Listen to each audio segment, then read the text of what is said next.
like the bird or the bunny, that honeybee. So do the honeybee or the balloon. You buzz around like honeybees do, and shake your thorax a little bit too. Do the honeybee or the balloon. Hey, what's up? It's Shipshape. Gonna be doing some beekeeping today. This is the second time I came out with my buddy Russ. Hey, we're gonna check out some hives we did some maintenance on before. We combined a hive that wasn't doing so good with one that was kind of overcrowded. So we're gonna see how that goes. We put a piece of newspaper over the top of it and put the other one on top. That's kind of it's a beekeeper trick right there, I learned. Yeah, so these are the hives he's got. We're gonna go to it and see what we see. What burns or whatever what makes this? I would just get some like some tall grass branches, or branches. no, the scrub branches that they got over there, just break them up and stick them in there. And then what some people like use matches and stuff. I just hit it with a torch, you know. Okay. But there's really no reason to smoke them today. But the point I'm making is that they're real friendly, and it's not like they're after you so much that they're gonna like get crazy. And they're all hanging out outside today because it's hot and they're crowded in there. This is the closest I've had my hand to this many bees without getting stung. Like ever. You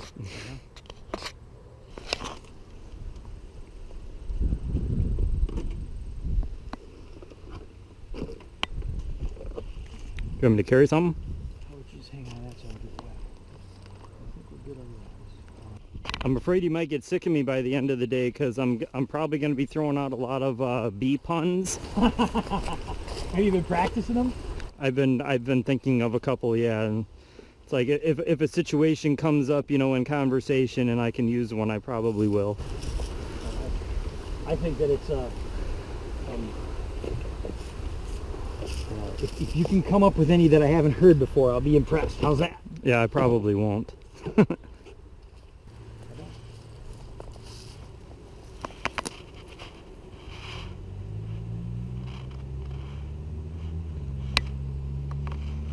What are they doing when they're just like kind of hanging out there? I mean, it's hot and they're moderating the temperature in the hive, so they don't want it too hot in there, and it's easier when they're not. I mean, there's more airspace now that they can blow some air through.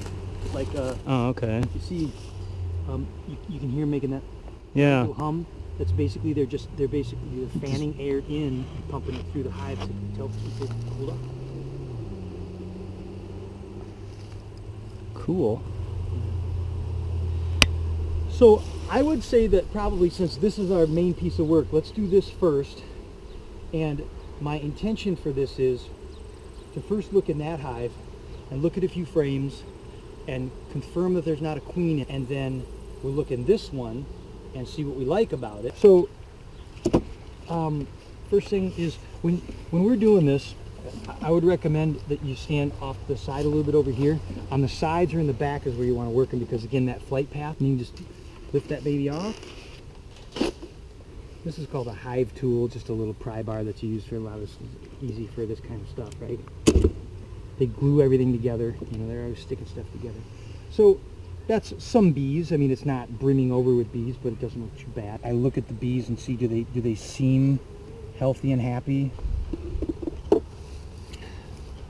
So then all these frames right here, what we'll do is we'll pull one out and see what it looks like.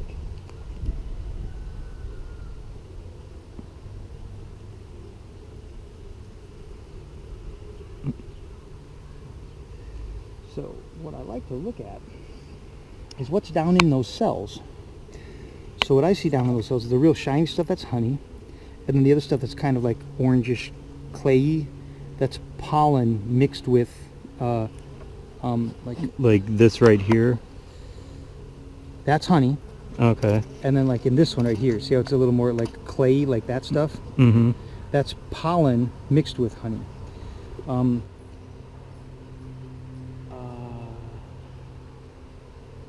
gonna set this here, and I'll just set it up against this farm this way. Give ourselves a little. And I'm gonna just look at this hive over here. Have you ever seen before how bees look when they got the pollen in the little sacs on their back legs? Yeah, yeah. Looks like little like yellow powder stuff. Exactly, right? Yeah. So pollen is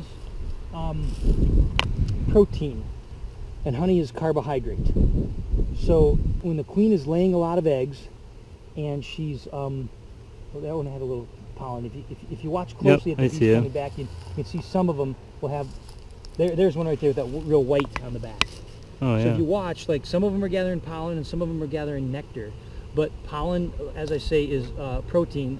Nectar is used to make honey. That's carbohydrates. And the That's queen, cool how they're like coming out in almost like a single file and taking off. Look at this one right here with the pollen sacs. See Yeah. that?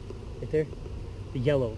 Now, some people that are a little smarter than me, a little more in tune, would know what kind of pollen that was. It's seasonal and varietal. So they might say, well, that's pollen from a basswood trees. There are basswood trees there, and they're in blooms. That guy looks like he's stuck. Might be. It's like on his back. Yeah. Hard to say. What are you doing, man?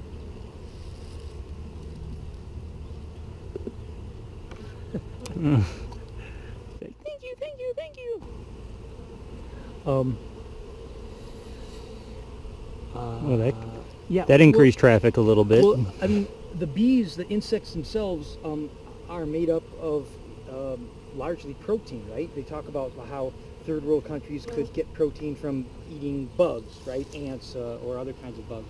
So they have to bring in protein to the hive to feed the larva so that they can turn into mature bees. And so that means they have to bring the protein in. So that's why they bring in the pollen.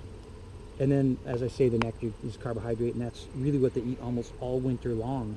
They have very little pollen or no pollen in the winter because when they're almost truly living off carbohydrates, in the winter when it's cold and they're in the hive, they exist almost entirely on honey, and what they're doing is they're metabolizing that honey. They make heat and a little bit of water vapor, and they're just in there staying warm. That's all they're doing. But now they're bringing in the pollen. Even though this is Wisconsin and it gets 40, 50 below at times with the wind chill and everything, that they keep the hive warm enough that they can survive. I wrap these hives with some tar paper and close off any of the extra holes. I wouldn't have this pink box on here for the winter. I would have these three. I close off the entrance.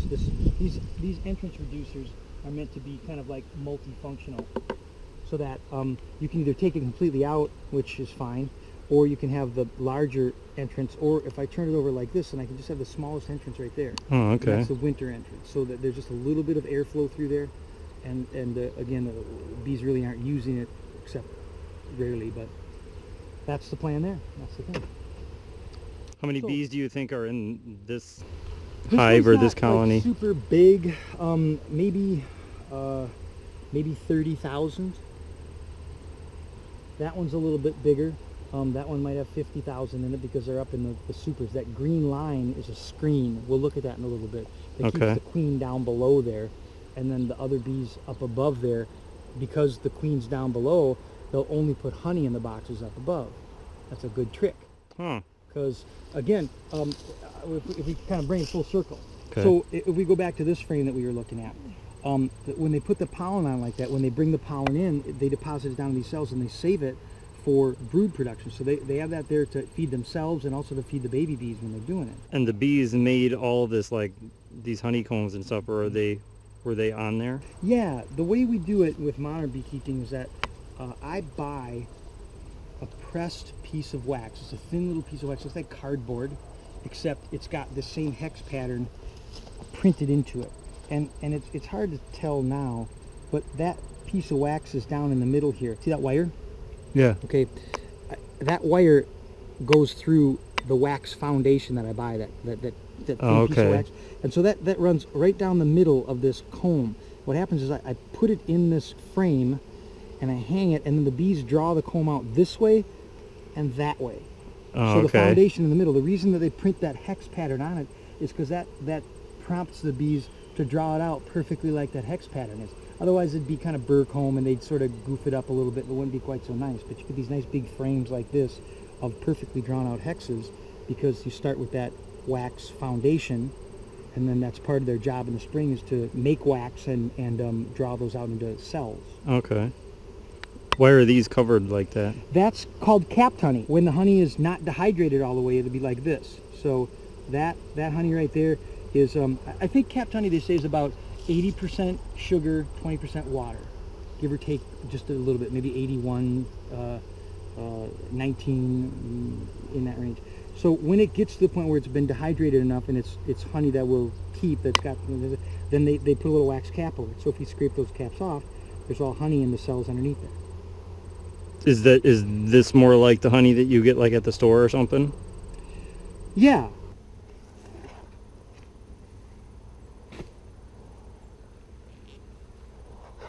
At least we picked a nice hot day to come out here. Yeah. If they were going to be friendly, today'd be bad. So this box is really light. They're not working this. They're not working this one either, right? Yeah, I don't see anything there. And there's a queen separator in here too. Right. So got that. I'll just keep that on the bottom of this box. They're not really doing much up in this top hive either. Or the brood, which is so I'm going to pull a couple frames of this and see what they got. I think this is one where they made a bunch of honey up here. Now they're working the second box below. This is a strange hive. I remember this one.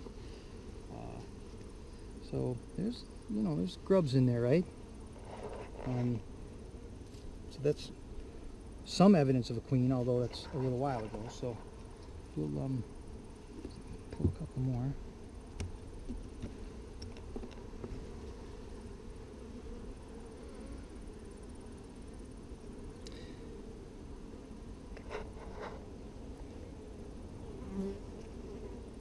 I don't know. There's a good chance that that's going to be drone brood. Where is that? Can I get it on there? Okay, once. Got him? Yeah. Had to get a close-up of the bee butt.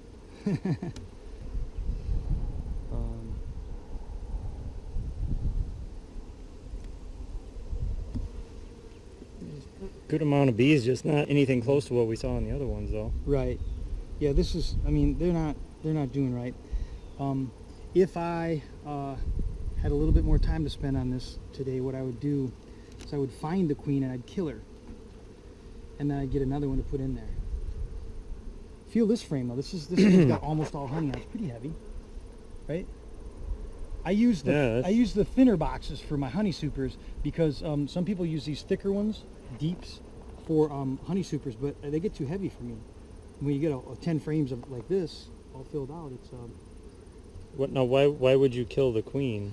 well, She's probably not active, or yeah, she's not doing it right. Something's wrong with her. would a queen survive outside of the hive? No, for a little bit, but probably not.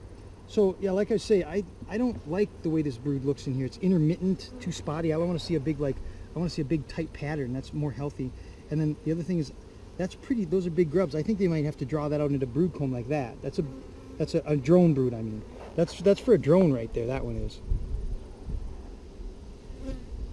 That's a drone grub right there. Okay. And And some cultures like that in their honey? some cultures would be eating this honey, like the honey that's up in here. They surround all this. This is all honey up around in here, right? They would just scrape all this out of here and just eat it just like it is. Grubs, honey, wax, the whole works. Did you try? I forgot. Did you try any of the pollen though? Did you taste it? I don't know if you wanted to or not. We tasted some honey, but I think you would like the pollen. To be honest with you, should we I'll try it. take a little of that out? It's not something that people normally have. That But guy's like, said, I made it, I'm eating it. it's kind of a nutty, good taste. Oh, the powdery stuff? Yeah, sort of chunky. I mean, it'll come off in like. Pop the whole thing in my mouth? Why don't you just try to pick out the little bit that is the grainy part? I mean, you can pop the whole thing in your mouth, but I don't know about that wax. That is the pollen mixed with some honey. Okay. Sometimes they call it bee bread. And they feed that to new babies, and they feed it to. Fell off my finger. I mean, if you want, you just pop it in your mouth. I guess you just maybe want to spit that wax out after it's a little bit dark wax. So it's different, isn't it? I mean, you think a little bit about peanut butter, but fruitier. I was gonna say it's kind of fruity, almost sort of like a raisin. Yeah. Something. Kind of appley. Could very well be. I can't really. Could very well be that's apple pollen. You know, it's hard for us to say. I can't really like put my. It's a very familiar taste, but I can't. Yeah, that's. Yeah, that's appley. Appley. Apple flavored. I'll just say that. Kind of cool though, isn't it? Yeah. I think it is. And that's the pollen. So that's like what they have on their legs, like when they exactly come back in. So one thing that makes nice honey that I found is a good nectar source, if there's enough of it, is this dogwood right here. And so, you know, the dogwood flower is going to open, and it's going to have that nectar, which lures an insect in. The insect comes in to get the nectar. Some pollen rubs off on it. It goes to the next flower, cross germination and all that. But, I mean, if you could smell that, and if you ate some of that blossom, you could taste that. And if they took the pollen, if you tasted that, I'm sure it would have the same taste and fragrance of the flower. It's like varietal. Let me pop a few of these frames from the second box to see what's going on here. The queen could be either in the box you took off, this one, or the bottom one, right? Right, exactly. So mostly honey in here. I see a lot of dark-budded bees, older bees then. I was going to ask you about that before, because you said the young bees are like really bright and like white colored, or you know, really light colored and stuff, and I saw a couple dark bees. I was going to ask if that means they're old. Yep. And it's funny how their jobs change as they get older. You know, they start out being nurse bees, and then they're field force bees going out and collecting up, and then the last of them are protector bees. So the old ones are the ones that are going to fly up and sting you if you're a bear trying to get their stuff. So again, this intermittent kind of grubs like that, I'm not really digging that. Yeah. So this one's going to take a little work. I have a funny feeling that I have an old queen in here. She's laying eggs. She's still alive, and she's laying eggs in there, but she can't fertilize them, so it's all going to be drones. And then that would be something that would cause these this hive to fail unless I force her to supersede. Here's what else I wanted to show you. One of the biggest pests of bees these days is varroa mites. And varroa mites have a tendency to get on the bigger cells, which are the drone brood. So one of the ways to test to see if you have mites, I've treated these for mites, but what you do is you uncap the drone brood and see if you can see it on the grub. And sometimes you can.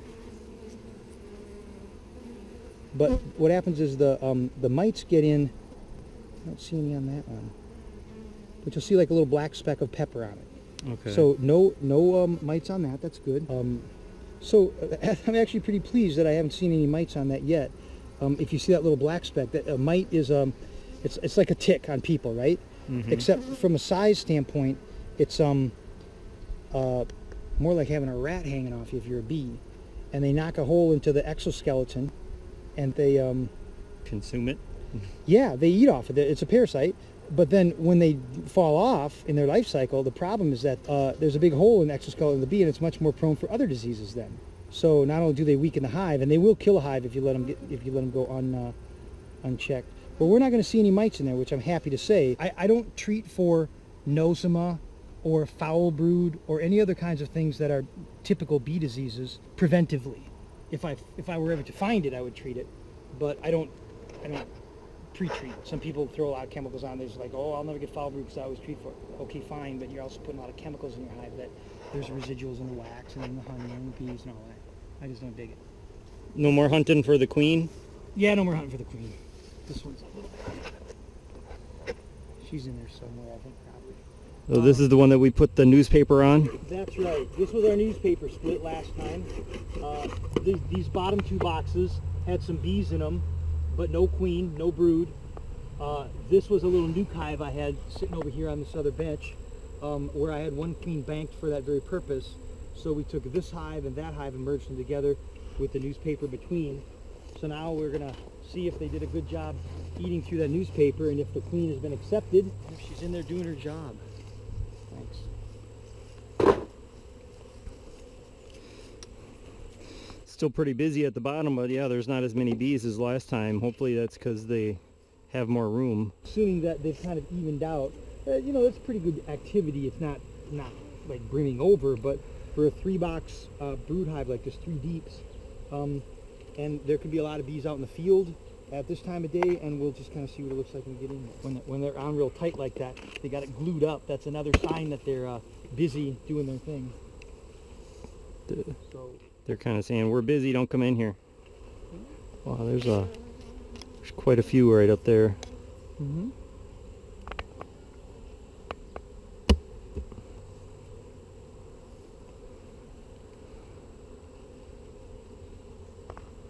Is it a good sign when the honeycombs kind of, when they make them going across? Like, Yeah, it means almost that like they they're- ran out of room. I mean, it is good to see them making some wax. That's always a good sign. It's really just a question of, at this point, I want to make sure I have a healthy, viable queen in there.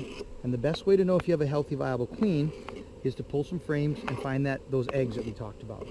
Some real fresh brood or eggs. I'm going to be excited if we actually see a queen. Yeah, I hope we can find one. We'll give that a hard go. And maybe you can help me so you can grab onto that, and then as I pry it, you can just pull straight up, all right? Okay. So squeeze and pull up. Wow, they really got that in there. Oh, yeah. You just pull it straight up. There you go. And so we know we're going to see some brood.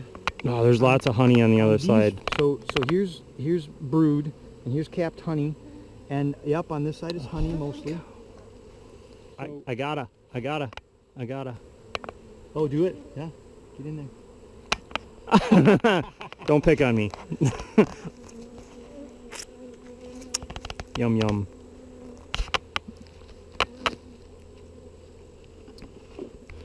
Okay, so now we're watching for fresh brood and queen, right? I want to see if we can find the queen.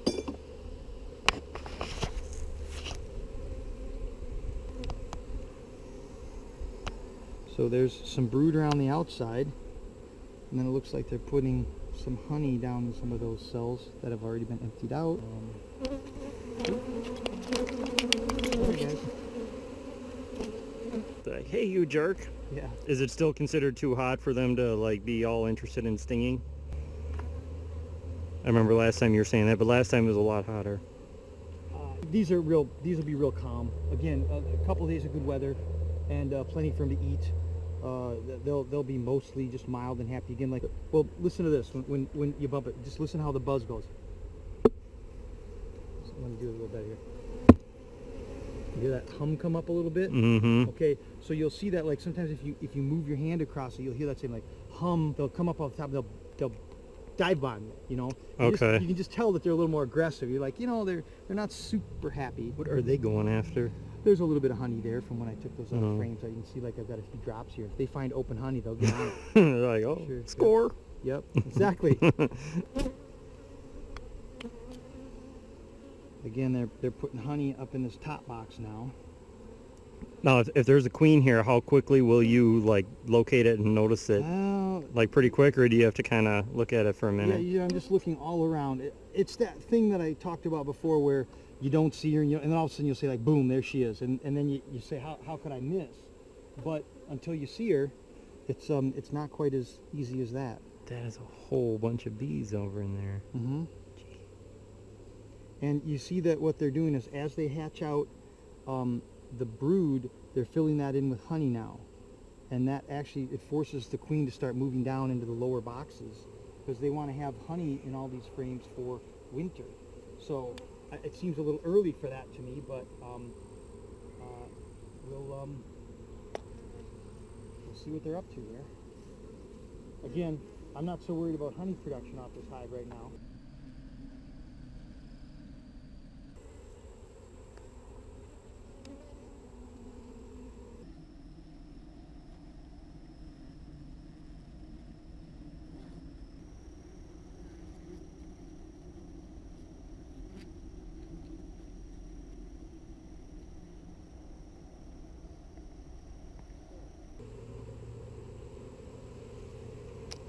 Okay, so some more brood, a little bit of honey, some pollen down in there. You see that? So it's a pollen? Exactly, right down in there, you betcha. That's exactly right. So, I don't see a queen, and I don't see much in the way of eggs, but that's okay. More brood that hasn't hatched, and I don't see a queen. It's impossible not to roll a few when you're taking these frames out of the house. It's normal for you, but this is just, it's a crazy amount of bees on every frame from, Yeah. Okay, so this is drone brood down here, right? Yeah. So the ones that they extend out. Like Is that that's one what- coming out right now? Yeah, hatching out right there. You bet. Happy birthday.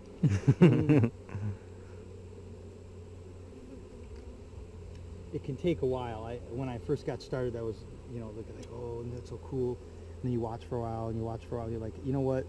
Time lapse. I need time lapse on this.